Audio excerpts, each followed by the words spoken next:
ঈদের আগে বকেয়া বেতন, বোনাস ও অন্যান্য পাওনা পরিশোধের দাবিতে টানা ৩ দিন ধরে শ্রম মন্ত্রণালয়ের সামনে অবস্থান কর্মসূচি চালিয়ে যাচ্ছে গার্মেন্টস শ্রমিকরা।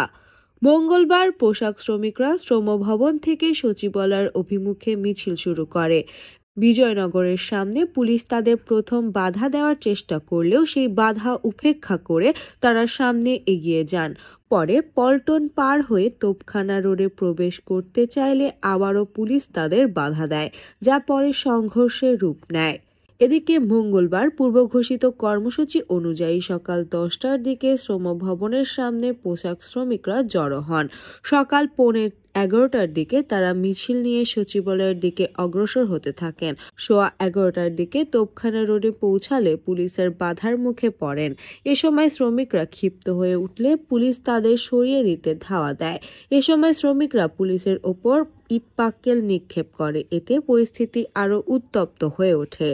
সংঘর্ষ চলাকালে বিক্ষুব্ধ শ্রমিকরা পুলিশের একটি গাড়ি ভাঙচুর করেন।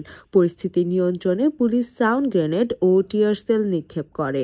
এ ঘটনায় শ্রমিকদের মধ্যে আতঙ্ক ছড়িয়ে পড়ে এবং তারা ছত্রভঙ্গ হয়ে যান। পরে তারা আবারও শ্রম ভবনের সামনে অবস্থান নেন। বাংলাদেশ গার্মেন্টস ও সোয়েটার শ্রমিক ইউনিয়নের কেন্দ্রীয় কমিটির সাধারণ সম্পাদক রুহুল আমিন জানান, দাবি আদায় না হওয়া পর্যন্ত আন্দোলন অব্যাহত থাকবে। বেতন বোনাস না পেলে ঈদের দিন প্রধান উপদেষ্টার কার্যালয় ঘেরাও করা হবে।